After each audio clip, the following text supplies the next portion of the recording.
Calvary స్వరము నీ కొరకే, కల్వరి స్వరము నీ కొరకే.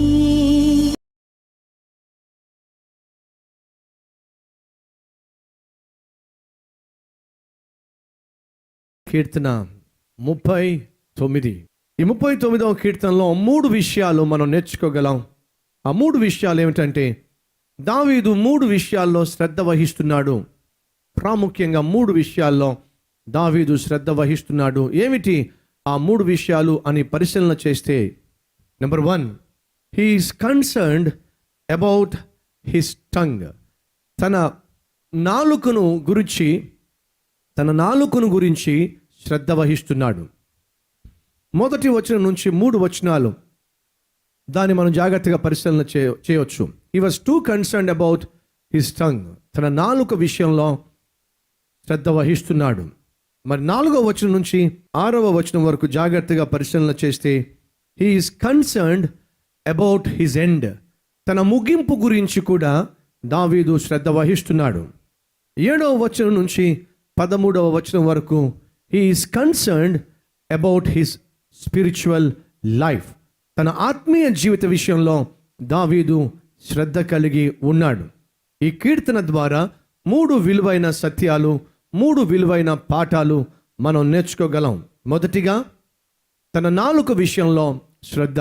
రెండవదిగా, తన జీవిత ముగింపు విషయంపై శ్రద్ధ. మూడవదిగా, తన ఆత్మీయ జీవితంపై శ్రద్ధ.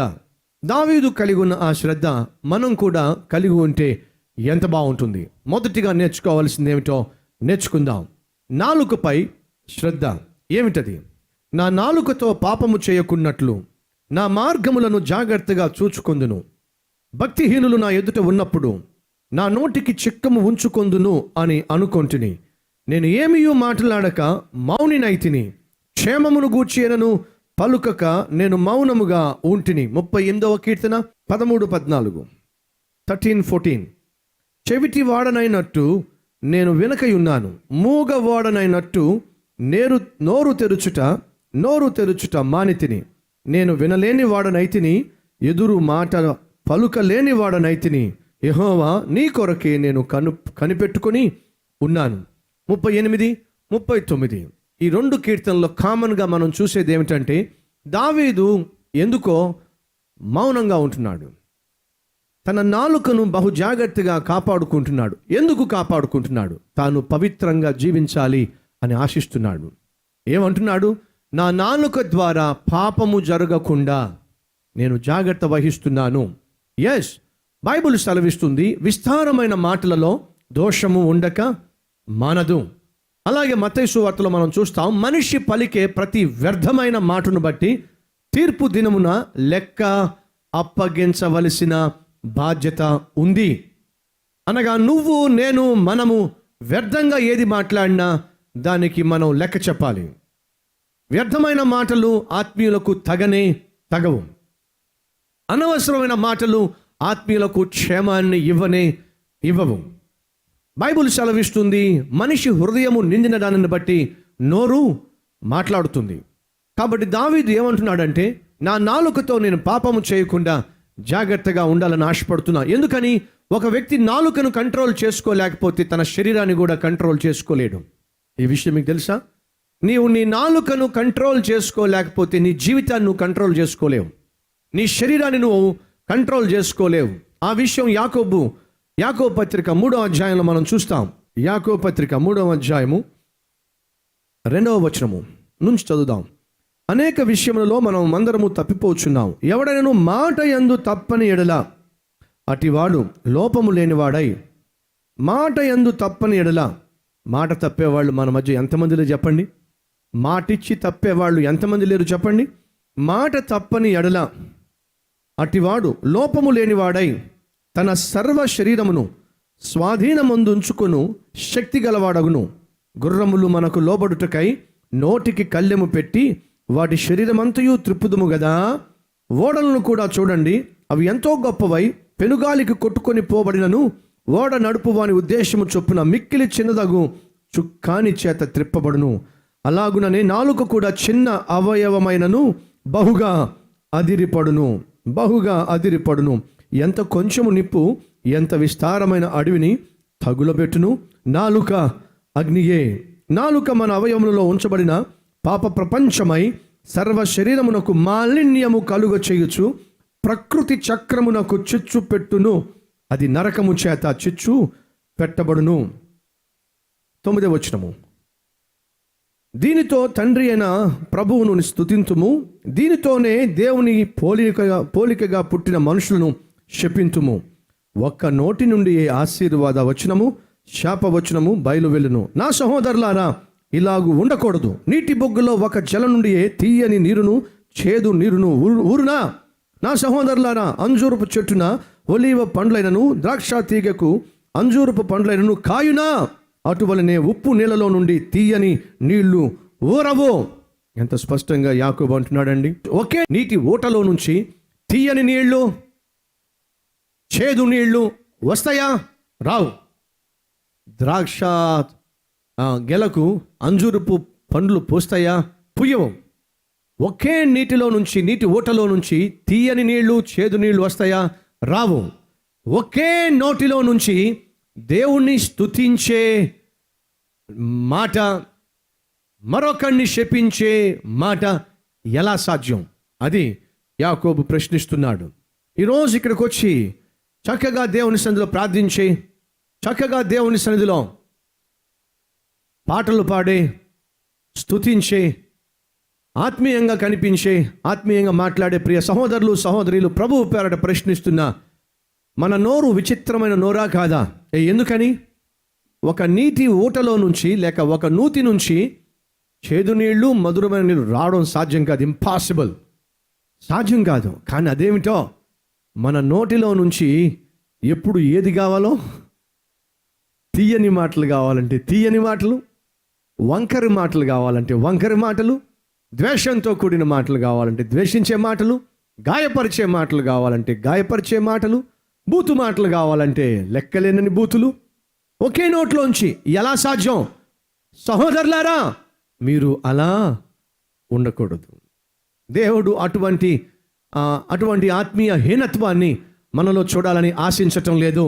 ఈరోజు ఈ మాటలు వింటున్న నా ప్రియ సహోదరి, నా ప్రియ సహోదరుడా, అడుగుతున్నా, నీ నోరు మంచిదేనా?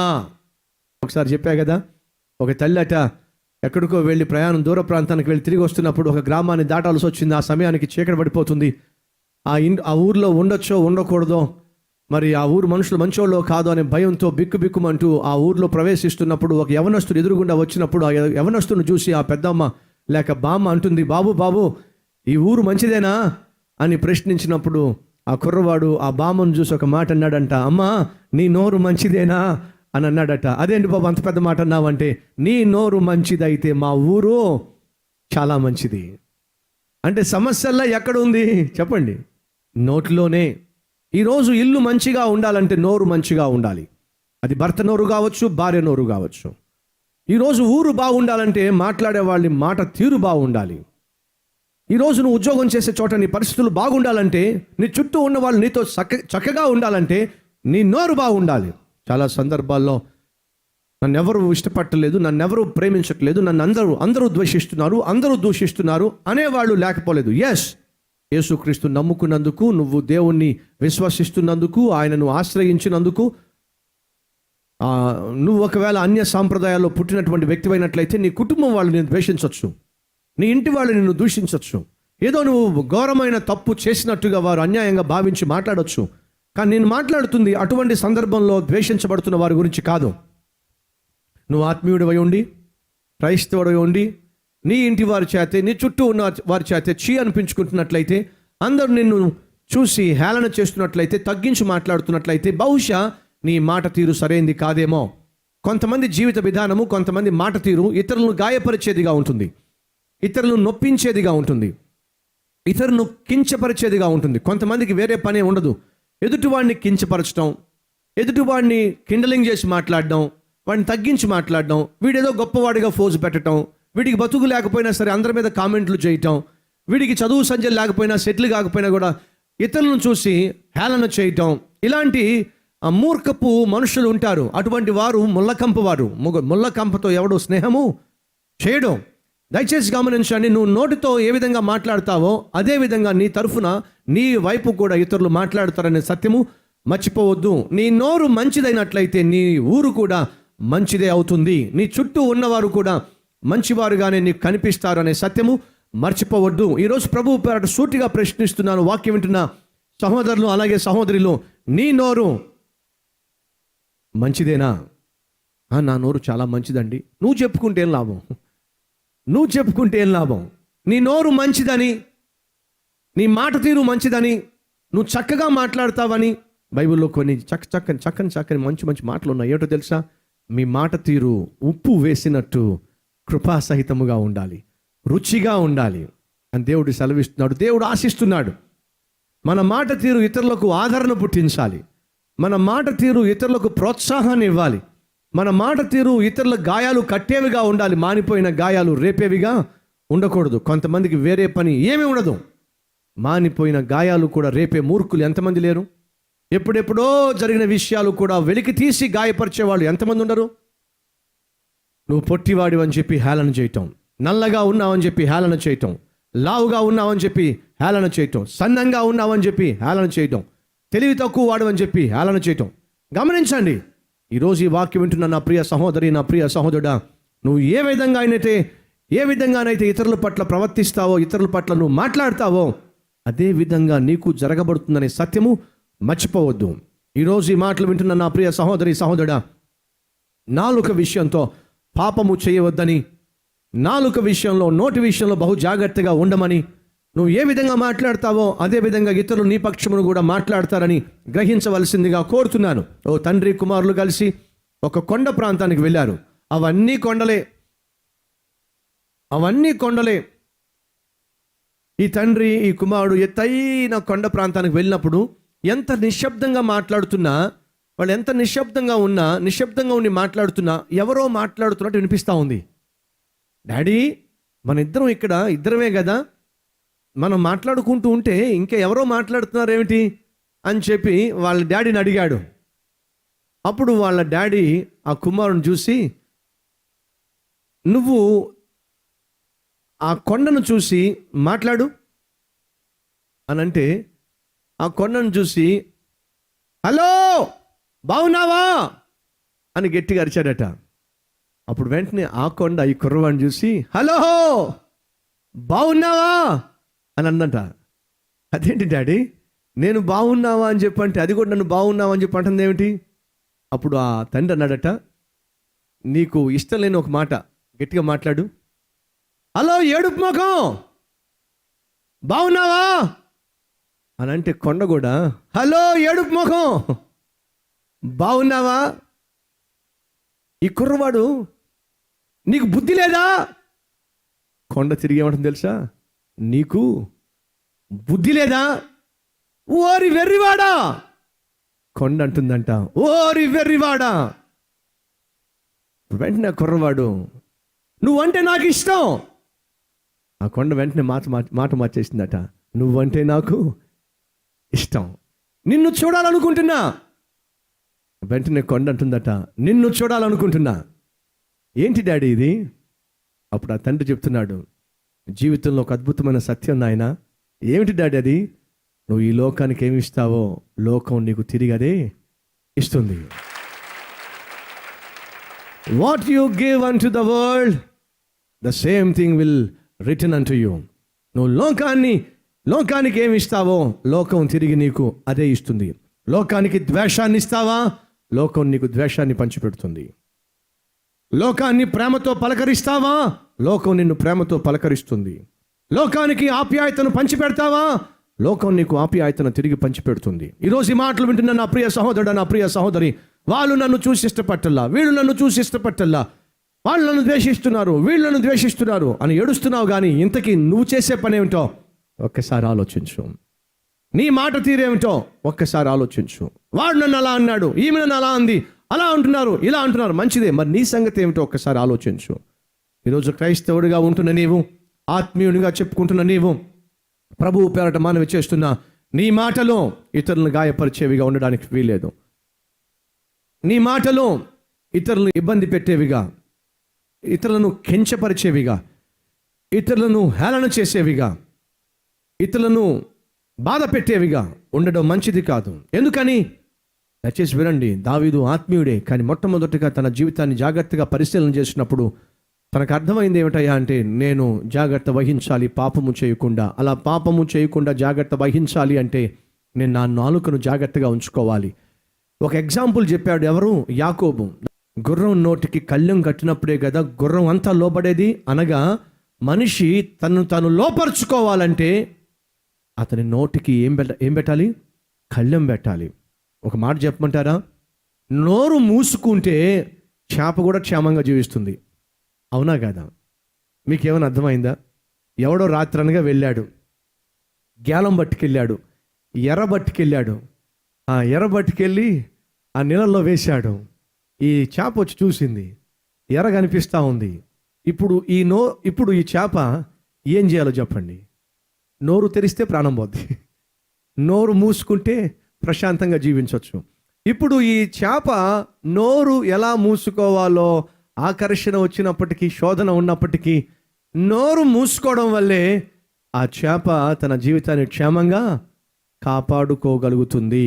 ఎప్పుడు నోరు మూసుకోవాలో అప్పుడు నోరు మూసుకుంటే చేప కూడా ప్రశాంతంగా జీవించగలదు. భక్తుడైన సొలొమోన్ అంటాడు, మాట్లాడడానికి సమయం ఉంది, మౌనంగా ఉండడానికి కూడా సమయం ఉంది. ఈ లోకంలో ప్రతిదానికి సమయం ఉంది. అలాగే మాట్లాడడానికి, మౌనంగా ఉండడానికి, ఏడవడానికి, సంతోషంగా ఉండడానికి ప్రతిదానికి సమయం ఉంది. ఈరోజు ఈ మాటలు వింటున్న నా ప్రియ సహోదరుడా, నా ప్రియ సహోదరి, ఈరోజు నీకున్న అనేక కష్టాలకి కారణము నీ నోరే కదా, నీ మాట తీరే కదా.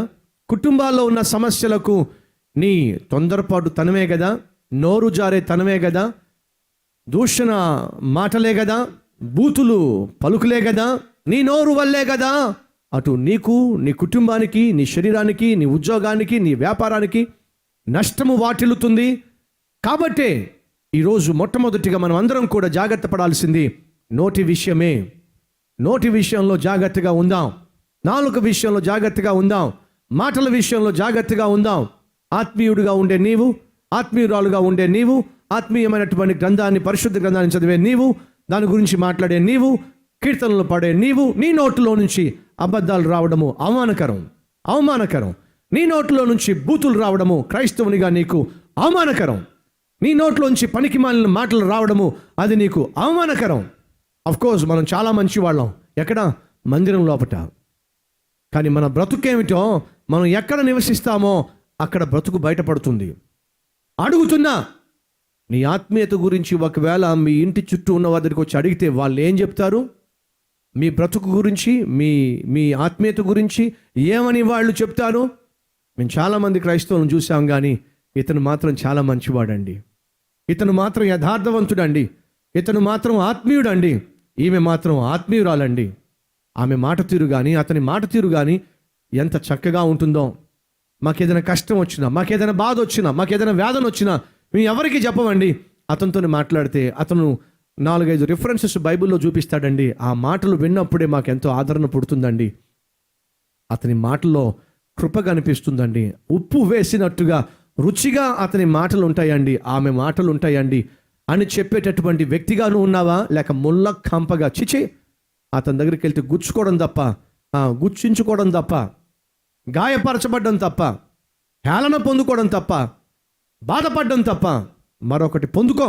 అటువంటి పనికి మాలిన నాలుక, పనికి మాలిన నోరు అని నిన్ను చూసి ఎవరైనా అంటున్నట్లయితే, సహోదరా సహోదరి, నీకు క్షేమం కాదని ప్రభువు పేరట మనవి చేస్తున్నా. ఎలా ఉంది నీ నోరు? ఎలా ఉంది నీ మాట తీరు? ఆలోచించు. బైబిల్లో మరొక చోట ఈ విధంగా రాయబడి ఉంది, వ్యర్థంగా మాట్లాడితే ఎంత తప్పో చూద్దామా? యోబు గ్రంథం 15:3. వ్యర్థ సంభాషణల చేత వ్యాజ్యమాడదగునా? వ్యర్థమైన సంభాషణల చేత వ్యాజ్యమాడదగునా? నిష్ప్రయోజనమైన మాటల చేత వాదింపదగునా? నీవు భయభక్తులను వ్యర్థము చేయుచున్నావు, దేవుని గూర్చిన ధ్యానమును హీనపరుచుచున్నావు. నీ మాటల వలన నీ పాపము తెలియబడుచున్నది, వంచకులు పలుకులు నీవు పలుకుచున్నావు. నేను కాదు, నీ మాటలే నీ దోషమును స్థాపించుచున్నవి, నీ పెదవులే నీ మీద సాక్ష్యము పలుకుచున్నవి. ఎంత సూటిగా స్పష్టంగా బైబిల్లో వ్రాయబడిందో చూసారా? ఏమిటట? వ్యర్థమైన సంభాషణల చేత వ్యాజ్యమాడదగున, నిష్ప్రయోజనమైన మాటల చేత వాదింపదగున. మనలో ఎంతమంది వ్యర్థమైన మాటల చేత సమయాన్ని వేస్ట్ చేసుకునే వారు లేదు? దయచేసి వినండి. ఎవరైతే పొద్దస్తమాను ఫోన్ల మీద ఉంటారో వాళ్ళు సాధారణంగా వ్యర్థమైన వాటే మాట్లాడతారు. ఎవరు పొద్దస్తమాను టీవీ ముందు కూర్చుంటారో వారు సాధారణంగా వ్యర్థమైన వాటినే చూస్తారు. ఎవరు సాధారణంగా ఖాళీగా కూర్చొని చుట్టూ మనుషులను పెట్టుకొని సమయాన్ని వేస్ట్ చేసుకుంటూ ఉంటారో వారు వ్యర్థమైన జీవితాన్ని జీవిస్తూ ఉంటారు. మనలో చాలామందికి ఆ వీక్నెస్ ఉంది. ఇంటి పని చేసేసిన తర్వాత, వంట పని చేసేసిన తర్వాత వెంటనే చేసే పని ఏంటంటే చుట్టూ అమ్మలక్కలను పెట్టుకోవడం, కబుర్లు చెప్పుకోవడం. ఏం మాట్లాడుతున్నాము? వ్యర్థమైన మాటలు. ఉద్యోగాలకు వెళ్ళినప్పుడు దయచేసి గమనించండి. టీ బ్రేక్ అంటాము, లంచ్ బ్రేక్ అంటాము. లంచ్ బ్రేక్ అయినా సరే అక్కడే కూర్చుని కబుర్లు చెప్పుకుంటూ ఉంటాము. వ్యర్థమైన మాటలు, వ్యర్థమైన కబుర్లు. ఎవరైతే అతిగా ఫోన్లో మాట్లాడుతున్నారో తగ్గించండి మీ వ్యర్థమైన మాటలు. ఎవరైతే అతిగా ఖాళీగా కాలక్షేపం చేస్తూ వ్యర్థమైన మాటలతో సమయాన్ని పాడు చేసుకుంటున్నారో తగ్గించండి. ప్రభు పేరట మనవి చేస్తున్నాను. నువ్వు ఆత్మీయుడు అయితే దావీదు పాటిస్తున్నటువంటి సూత్రాన్ని పాటించాలి. ఏమిటి? నాలో పాపము జరగకుండా ఉండడానికి నేను నా నాలుగు విషయంలో జాగ్రత్త వహిస్తున్నా. మౌనంగా ఉండడం నేను నేర్చుకుంటున్నా. ఎంత బాగుంటుంది. ఈరోజు ఈ వాక్యం వినే ప్రతి ఒక్కరూ వారి వారి వ్యక్తిగత జీవితంలో ఎప్పుడు నోరు మూసుకుని ఉండాలో అప్పుడు నోరు మూసుకుని ఉంటే ఎంత బాగుంటుంది. ఎప్పుడు నోరు తెరిచి మాట్లాడాలో అప్పుడు నోరు తెరిచి మాట్లాడితే ఎంత బాగుంటుంది. యాకోబే అంటున్నాడు, వినుటకు వేగిరపడేవారిగా, మాట్లాడకు నిదానించేవారిగా ఉండుడి అని చెప్పి మొదటి అధ్యాయంలో తెలియచేశాడు. వినండి, దేవుడు మనకు 2 చెవులు ఇచ్చాడట, ఎక్కువగా వినమని చెప్పి. ఒకే ఒక నోరు ఇచ్చాడట, తక్కువగా మాట్లాడమని. మనంతా రివర్స్ కదా. నీకు 2 చెవులు దేవుడు ఇచ్చాడు, ఎక్కువగా వినే ప్రయత్నం చేయి. వ్యర్థమైన సంభాషణతో వ్యాజ్యమాడద్దు, వాదనలకు దిగద్దు. అలా దిగితే ఏమవుతుందట? నీవు భయభక్తులను వ్యర్థము చేయుచున్నావు, దేవుని గూర్చిన ధ్యానమును హీనపరుస్తున్నావు. దేవుని గూర్చిన ధ్యానమును హీనపరిచేస్తున్నావు. అసలు నీకు భయం అంటే ఏమిటో, భక్తి అంటే ఏమిటో, ఆత్మీయత అంటే ఏమిటో లేనటువంటి జీవితాన్ని నువ్వు కనపరుస్తున్నావు. ఈరోజు ఈ మాటలు వింటున్న నా ప్రియ సహోదరుడా, సహోదరి, వ్యర్థంగా మాట్లాడేవాడికి ఆత్మీయత తగ్గిపోతుంది. వ్యర్థంగా వాదనలకు దిగేవారి జీవితాల్లో దేవుని పట్ల భయభక్తులు హీనపరచబడతాయి. వారికి ఆత్మీయత దూరం అయిపోతుంది. ఎందుకు చేతులను నీ ఆత్మీయతను దూరం చేసుకుంటావు? వ్యర్థంగా మాట్లాడి, అనవసరంగా మాట్లాడి.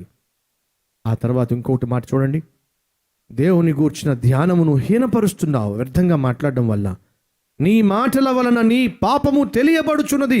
ఎవడో చెప్పట్లా నువ్వు ఎంత మూర్ఖుడువో, నువ్వు ఎంత పనికిమాలిన వాడివో. నువ్వు మాట్లాడే మాటలు చెప్తున్నాయి నీ బుద్ధి ఎంత పనికిమాలిందో.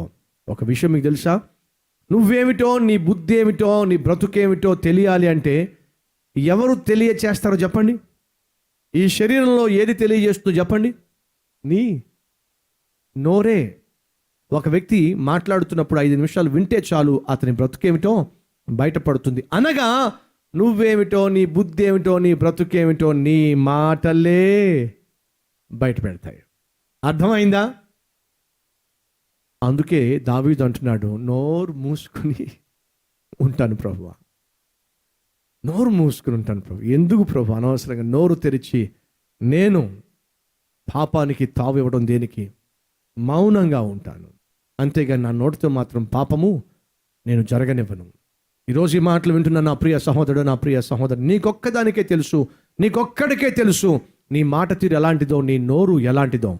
నీ నోటి వల్ల, నీ మాట తీరు వల్ల నీ చుట్టూ ఉన్న వాళ్ళు సంతోషిస్తున్నారో, గాయపరచబడుతున్నారో నీకు బాగా తెలుసు. నువ్వు గాయపరిచే వ్యక్తి అయితే సరిచేసుకో. ఎందుకని? లేకపోతే తప్పక నువ్వు నరకానికి వెళ్లాల్సి వస్తుంది. తప్పక నీ పనికి మాలిన మాట తీరును బట్టి మూల్యము చెల్లించవలసి వస్తుంది. ఎందుకని? నీ మాటలే నీ మీద నీ పాపమును నిరూపిస్తాయి. చూడండి ఏముందో, నీ మాటల వలన నీ పాపము తెలియబడుచున్నది. వంచకులు పలుకులు నీవు పలుకుతున్నావు, నేను కాదు. నీ మాటలే నీ దోషమును స్థాపించుచున్నవి, నీ పెదవులే నీ మీద సాక్ష్యము పలుకుతాయి. ఎవడో వచ్చి నిరూపించిన అవసరంలా నువ్వు ఎన్నెన్ని పాపిష్టి మాటలు మాట్లాడావో, ఎన్నెన్ని నీచమైన పలుకులు పలికావో ఎవరో వచ్చి నిరూపించిన అవసరంలా ఆ తీర్పు దినాన నీ నోరే నీ మీద సాక్ష్యం పలుకుతుంది. ఏమని? వీడు ఒట్టి పనికి మాలినవాడు, వీడు ఒట్టి పాపిష్టి పెదవులు కలవాడు, పాపిష్టి నోరు కలవాడు, పాపిష్టి మాటలు కలవాడు అని నీ నోరే సాక్ష్యం ఇస్తుంది. నీ పెదవులే నీ దోషారోపణ నిరూపిస్తాయి. కాబట్టి ఈరోజు తీర్మానం తీసుకుంటావా? నేను నా నోటిని అదుపులో ఉంచుకుంటాను, నా మాట తీరును జాగ్రత్త పరుచుకుంటాను.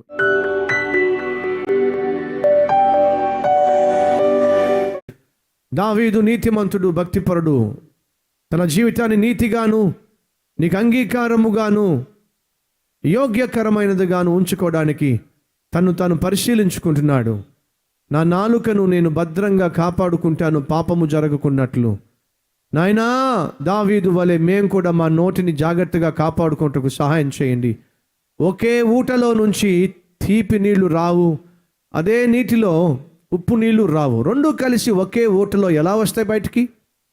అది అసాధ్యమైతే అయ్యా, ఆత్మీయులుగా కనిపిస్తున్న మా నోటిలో నుంచి నాయన వ్యర్థమైన మాటలు, పనికి మాలిన మాటలు, అవాస్తవాలు, నిందించే, బాధించే, గాయపరిచే, వేధించే నాయన మాటలు ఎలా పలకగలం? అలా పలికే వాళ్ళు ఎలా పరలోకానికి రాగలరు?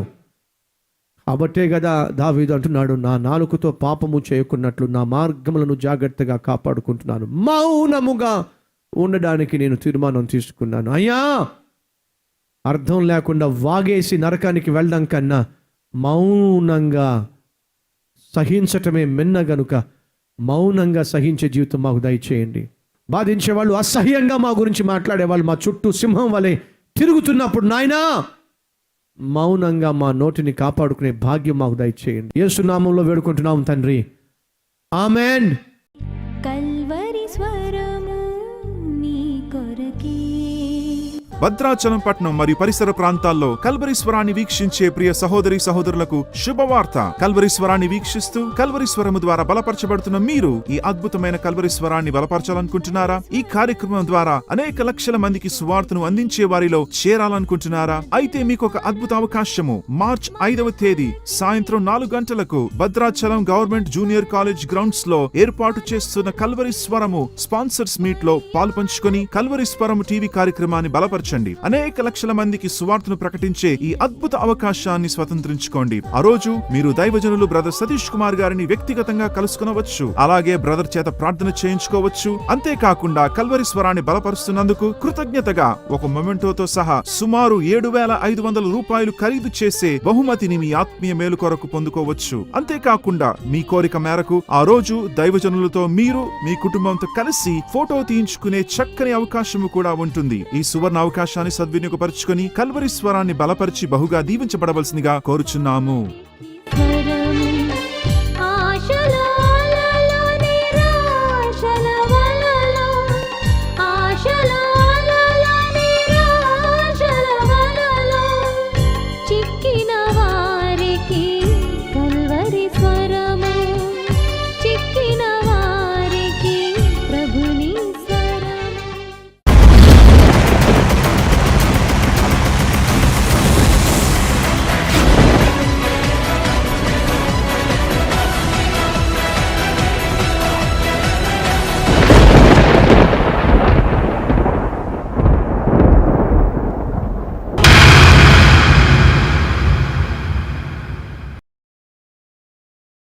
Address Calvary, post box number 30, Kukatpally, Hyderabad 72.